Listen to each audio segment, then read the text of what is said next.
ఒక స్పష్టమైన ఆరోపణ భారతీయ జనతా పార్టీ మీద చేస్తున్నది. ఆ అంశానికి నరేంద్ర మోడీ గారు, అమిత్ షా గారు ఇప్పటి వరకు సమాధానం చెప్పలేదు. జేపీ నడ్డా గారు కూడా పార్టీ యొక్క విధానాన్ని ఇప్పటికీ చెప్పడం లేదు.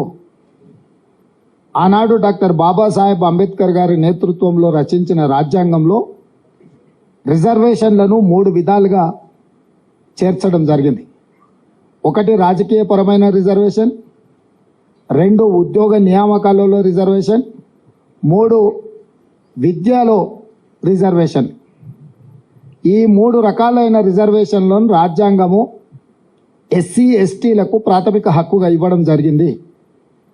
వీటితో పాటు 15% ఎస్సీ రిజర్వేషన్ను, 7.5% ఎస్టీల రిజర్వేషన్లను కూడా కేటగారికల్గా వాళ్ళకి ఇవ్వాల్సిన శాతాన్ని దేశం యొక్క జనాభాను దృష్టిలో పెట్టుకొని ప్రాథమికంగా ఒక అంచనాకు వచ్చి ఈ రిజర్వేషన్లను అమలు మొదలు పెట్టడం ఆనాడు కాంగ్రెస్ పార్టీ ఈ నిర్ణయం తీసుకుంది. విద్యా ఉద్యోగాలలోనే కాకుండా ఎస్సీ ఎస్టీలకు రాజకీయ పరమైన రిజర్వేషన్లను కూడా చట్టసభలలో వాళ్ళ ప్రాతినిధ్యం ఉండాలని శాసనసభలో, లోక్సభలో ఈ రిజర్వేషన్లను అమలు చేస్తూ వచ్చింది. 1978లో ఆనాటి రాష్ట్రపతి గారు బీసీ ఓబీసీలకు కూడా రిజర్వేషన్లు ఇవ్వాలన్న ఆలోచనతోటి బీపీ మండల్ నేతృత్వంలో మండల్ కమిషన్ ఏర్పాటు చేయడం జరిగింది. బీసీ ఓబీసీలను, జనాభాను, కులాలను అన్నిటిని ఒక అంచనా వేసి వాళ్ళకు కూడా రిజర్వేషన్లు ఇవ్వాల్సిన విధానాలను, విధి విధానాలను ఖరారు చేయమని చెప్పి 1978లో రాష్ట్రపతి ఉత్తర్వుల ద్వారా బీపీ మండల్ నేతృత్వంలో కమిషన్ ఏర్పాటు చేసింది. బీపీ మండల్ కమిషన్ దేశంలో దాదాపుగా 3000 పైగా కులాలను, ఉపకులాలను, ప్రాంతాలను ఎన్నో రకాలుగా సమాచారాన్ని సేకరించి చివరగా 1990లో 27% బీసీ ఓబీసీ రిజర్వేషన్లను అమలు చేసే నిర్ణయాన్ని బీపీ సింగ్ గారు తీసుకోవడం జరిగింది. బీపీ మండల్ కమిషన్ 52% బీసీల జనాభాను నిర్ధారిస్తూ 27% రిజర్వేషన్లను వాళ్ళకి ఇవ్వడానికి వారు ఇచ్చిండ్రు. ఆ కమిషన్ నివేదికను బీపీ సింగ్ గారు ప్రధానమంత్రి ఉన్నప్పుడు 1990లో దాన్ని అమలు చేస్తూ ఉత్తర్వులను జారీ చేయడం జరిగింది. ఆనాడు ఆర్ఎస్ఎస్ అనుకూలమైన వర్గాలు ఈ రిజర్వేషన్లను వ్యతిరేకిస్తూ పూర్తి స్థాయిలో దేశంలో ఉన్నత వర్గాలకు అండదండగా నిలబడి వెన్నుదన్నుగా నిలుచుని మండల్ కమిషన్కు వ్యతిరేకంగా దేశం మొత్తము ఒక ఉధృతమైన ఉద్యమానికి పరోక్షంగా నాయకత్వం వహించిండ్రు.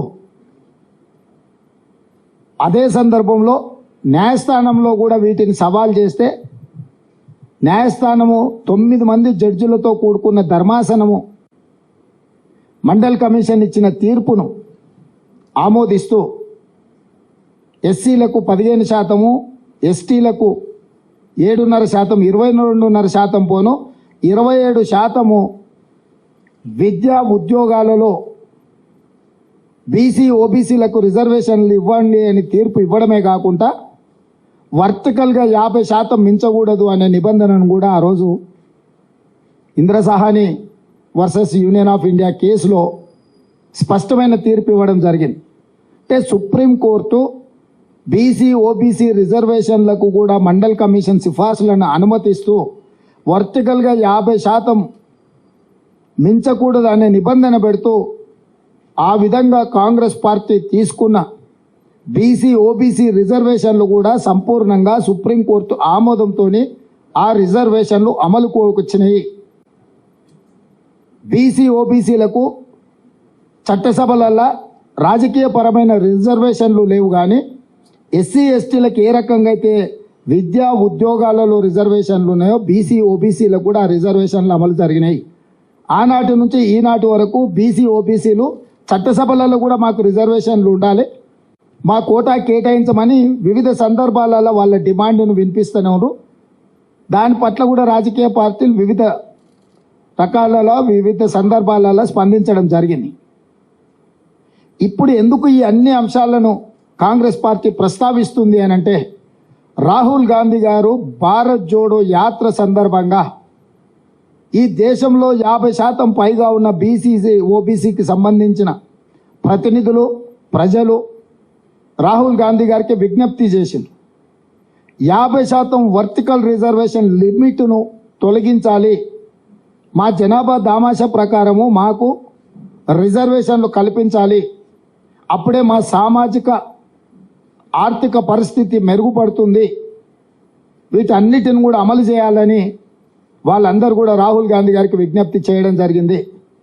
ప్రజలలో తిరిగి కన్యాకుమారి నుంచి కశ్మీర్ వరకు పాదయాత్ర చేసి 150 రోజులు 4000 కిలోమీటర్ల పాదయాత్రలో రాహుల్ గాంధీ గారు ప్రజల నుంచి వచ్చిన డిమాండును సూచనను దృష్టిలో పెట్టుకొని స్పష్టంగా ఏ రాష్ట్రంలో మా ప్రభుత్వం ఉంటే ఆ రాష్ట్రంలో తప్పకుండా మేము బీసీ జనాభాలను లెక్కించి నిధుల కేటాయింపుల్లో రిజర్వేషన్ల విషయంలో చట్టం చేస్తామని చెప్పిండు. కేంద్రంలో అధికారం వచ్చిన ఎంబడే బీసీ జనాభాను లెక్కించి ఓబీసీ జనాభాను లెక్కించి 50% పరిమితానికి లోబడిన రిజర్వేషన్లను కూడా తొలగించి 50% పైబడి కూడా బీసీ ఓబీసీలకు కూడా రిజర్వేషన్లు కల్పించడమే కాకుండా ఎస్సీ ఎస్టీలు ఎంత జనాభా ఉన్నారో అంత జనాభా ప్రాతిపదికన వాళ్ళకు కూడా రిజర్వేషన్లు ఇస్తాము అని చెప్పి రాహుల్ గాంధీ గారు చెప్పారు.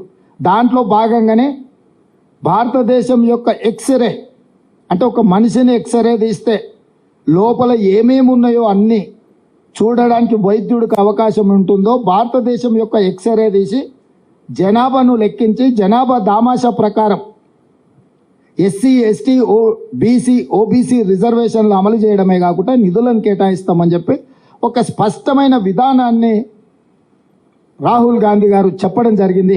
ఇది మా విధానం. మరి ఇప్పుడు బీజేపీ విధానం ఏంది?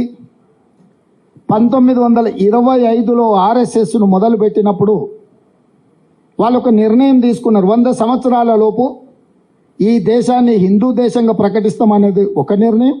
స్వతంత్రం వచ్చిన తర్వాత కాంగ్రెస్ పార్టీ అమలు చేస్తున్న రిజర్వేషన్లను రద్దు చేసి రిజర్వేషన్లు లేని దేశాన్ని ఏర్పాటు చేస్తామనేది రెండవది.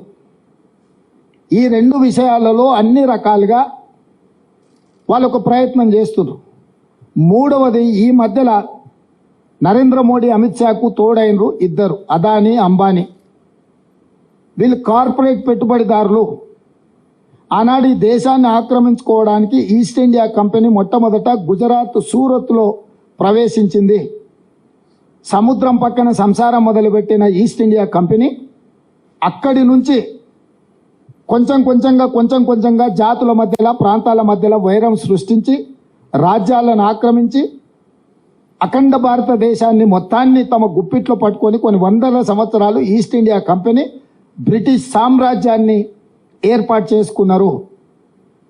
ఇవాళ అదే సూరత్ నుంచి బయలుదేరిన అదానీ ఈనాటి ప్రధానితో కలిసి రిజర్వేషన్లను రద్దు చేసే కుట్రకి ఆర్ఎస్ఎస్ 1925 మొదలుపెట్టినప్పుడు 100 సంవత్సరాలు ఏదైతే టార్గెట్ పెట్టుకున్నారో 2025కు 100 సంవత్సరాలు పూర్తి కాబోతుంది. 2025 లోపల రాజ్యాంగాన్ని సమూలంగా మార్చి ఆర్ఎస్ఎస్ భావజాలంతో రాజ్యాంగాన్ని సవరించాలన్న ఆలోచనతోటి ఈరోజు అమిత్ షా నరేంద్ర మోడీ గారు దేశ సార్వభౌమాధికారం మీద దాడి చేస్తున్నారు. రాజ్యాంగాన్ని సమూలంగా మార్చాలని కంకణం కట్టుకొని రాజ్యాంగాన్ని మార్చాలి అంటే 2/3 మెజారిటీ కావాలి.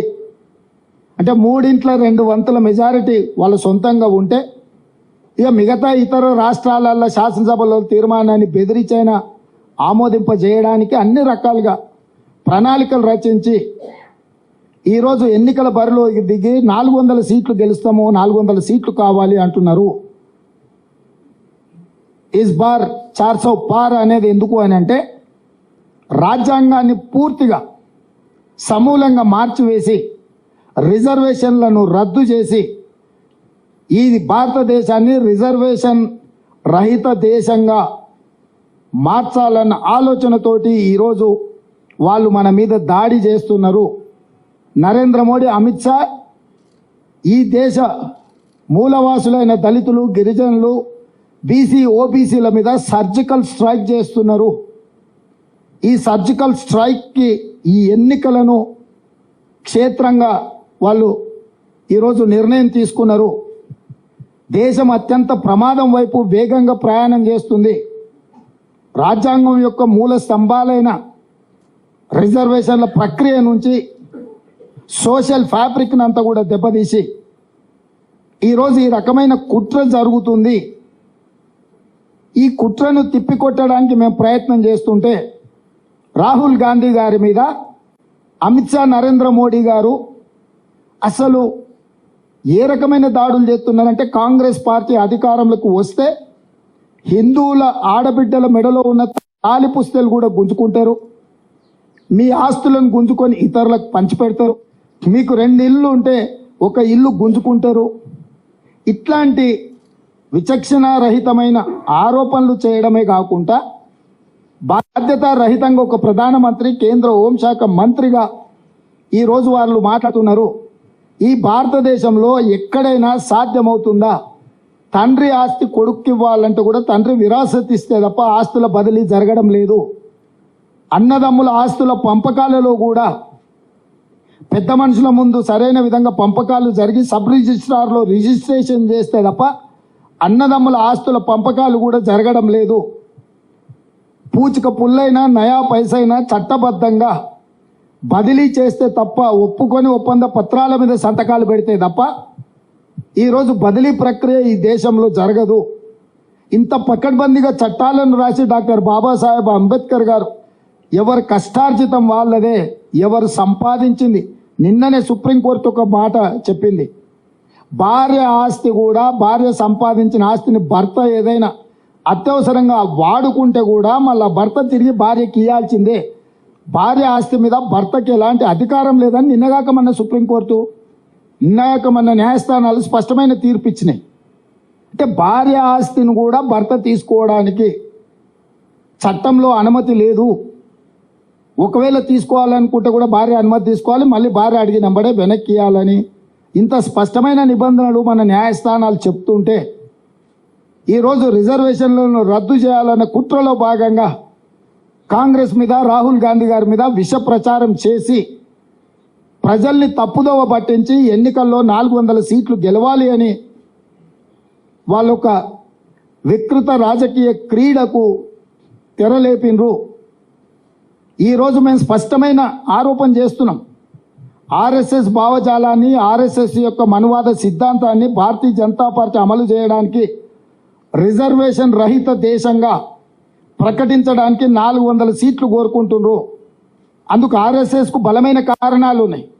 హిందువులల్లా కులాలు ఉపకులాలుగా ఉంటే హిందువులు మొత్తం ఏకంగా ఉన్నారని చూపించడానికి ఇబ్బంది వస్తుంది. కాబట్టి హిందూ జాతిలో దళితులుగా, గిరిజనులుగా, బీసీలుగా, ఓబీసీలుగా, బీసీ ఓబీసీల ఉపకులాలు, దళితుల ఉపకులాలు, గిరిజనుల ఉపకులాలు ఉంటే ఇవి వివిధ తెగల కింద వస్తే ఈ మొత్తాన్ని ఒక హిందూ సమాజంగా చూపించడానికి ఇబ్బంది అవుతుంది. కాబట్టి రిజర్వేషన్లను అన్నిటినీ రద్దు చేసి ఈ మొత్తం హిందూ సమాజం అని చూపించాలన్న ఆలోచనతోని ఆర్ఎస్ఎస్ తమ ప్రణాళికను సిద్ధం చేసింది.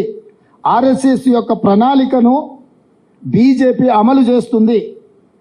3 తలాక్ కావచ్చు, 370 ఆర్టికల్ కావచ్చు, యూనిఫామ్ సివిల్ కోడ్ కావచ్చు, సిటిజన్ అమెండ్మెంట్ యాక్ట్ కావచ్చు, కశ్మీర్కు సంబంధించిన విషయాలు కావచ్చు, ఇతర ఎన్నో విషయాలు ఆర్ఎస్ఎస్ యొక్క ఆలోచన విధానాన్ని గత 10 సంవత్సరాలలో నరేంద్ర మోడీ, అమిత్ షా గారు అమలు చేసుకుంటూ వచ్చిండ్రు. ఇది గతము మన కళ్ళ ముందల ఉన్న ప్రత్యక్ష ఆధారాలు. ఇక వాళ్ళు మళ్ళీ వచ్చినా సరే రాకున్నా సరే ఏకంగా రాజ్యాంగం యొక్క సమూలమైన మార్పు చేయాలన్న ఆలోచనతోటి ఈరోజు రిజర్వేషన్లను రద్దు చేసే కుట్ర, రిజర్వేషన్లను రద్దు చేసే విధానాన్ని, తద్వారా దళితులను, గిరిజనులను, బీసీలను, ఓబీసీలను శాశ్వతంగా దెబ్బతీసి కార్పొరేట్ కంపెనీల ముందు కట్టుబానిసలుగా నిలబెట్టాలన్న ఆలోచన. ఇది ఆనాటి ఈస్ట్ ఇండియా కంపెనీ విధానం, ఈనాడు అదానీ అంబానీల యొక్క కొనసాగింపు విధానం. ఆ కొనసాగింపు విధానాన్ని అమిత్ షా, నరేంద్ర మోడీ గారు స్పష్టంగా అమలు చేస్తున్నారు. కిషన్ రెడ్డి గారు, బండి సంజయ్ గారు లేదా బీజేపీ నాయకులు ఎవరెంత మాట్లాడినా ఎందుకు నరేంద్ర మోడీ, అమిత్ షా గారు మేము SC ST OBC BC reservation రద్దు చేయము, ఈ 50% క్యాప్ తొలగించి మేము బీసీ జనాభాను లెక్కించి, బీసీ జనాభాను ఎందుకు లెక్కించాల్సి వస్తుంది? స్పష్టంగా సుప్రీంకోర్టు చెప్పింది 27% బీసీ రిజర్వేషన్లను పెంచాలి అని అంటే వాళ్ళ జనాభాను లెక్కించి జనాభా ఆధారంగా 27% పెంచండి, టోటల్గా వర్టికల్గా 50% మీరు పైకి పెంచాలి అంటే ఎస్సీ ఎస్టీ జనాభా ఉన్నది, మిగిలిన బీసీ జనాభాను ఓబీసీ జనాభాను లెక్కించి ఆ లెక్కల ప్రకారం మీరు 50% పైన రిజర్వేషన్లు పెంచడానికి అవకాశం ఉందని సుప్రీంకోర్టు చెప్పింది. ఇది చారిత్రాత్మకమైన అవసరం బీసీ జనాభా లెక్క కట్టడం. ఎందుకు అని అంటే బీసీ ఓబీసీ రిజర్వేషన్లను 27% నుంచి పైకి పెంచాలి అని అంటే వాళ్ళ జనాభాను లెక్కించాలి. వాళ్ళ జనాభాను లెక్కించినప్పుడు మాత్రమే రాజ్యాంగం కానీ సుప్రీంకోర్టు కానీ వాళ్ళ రిజర్వేషన్లను 27% నుంచి పైకి పెంచడానికి అవకాశం ఉంటుంది. దాన్ని దృష్టిలో పెట్టుకునే కాంగ్రెస్ పార్టీ ఈరోజు బీసీ జనాభాను లెక్కించాలి, బీసీ జనాభాల దామాష ప్రకారం రిజర్వేషన్లు పెంచాలి అని మేమంటుంటే, ఒకవేళ ఆ లెక్కలు పెట్టే రిజర్వేషన్లను పెంచాల్సి వస్తుంది. మేము రిజర్వేషన్ల రద్దు విధానానికి ఇది విఘాతము అని చెప్పి ఈరోజు బీజేపీ కుట్ర చేసి బీసీ జనాభాను లెక్కించకుండా ఈ దేశంలో ఉన్న అన్ని రిజర్వేషన్లను రద్దు చేయాలని కుట్ర జరుగుతుంది.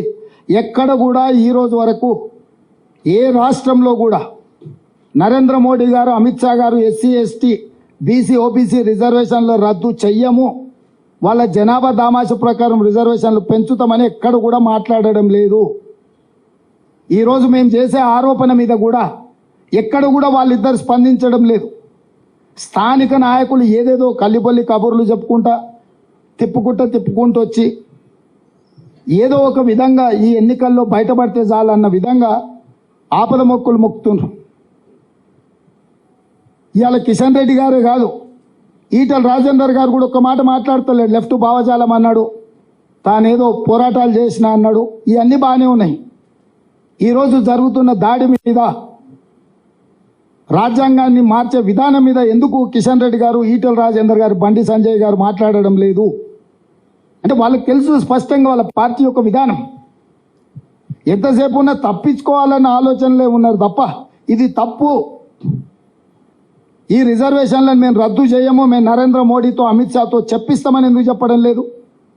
నిన్నటికి నిన్న సిద్దిపేటకు అమిత్ షా గారు వచ్చారు, ఎందుకు ఒక్క మాట అయినా మాట్లాడిండా?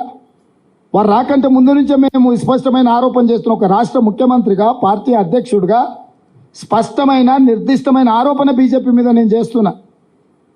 ఈ రాష్ట్రానికి వచ్చే ఏ బీజేపీ నాయకుడైనా మొట్టమొదట ఉన్న రిజర్వేషన్లను రద్దు చేయము, జనాభా లెక్కించి బీసీ ఓబీసీ రిజర్వేషన్లు పెంచుతామని ఎందుకు బీజేపీ చెప్పడం లేదు?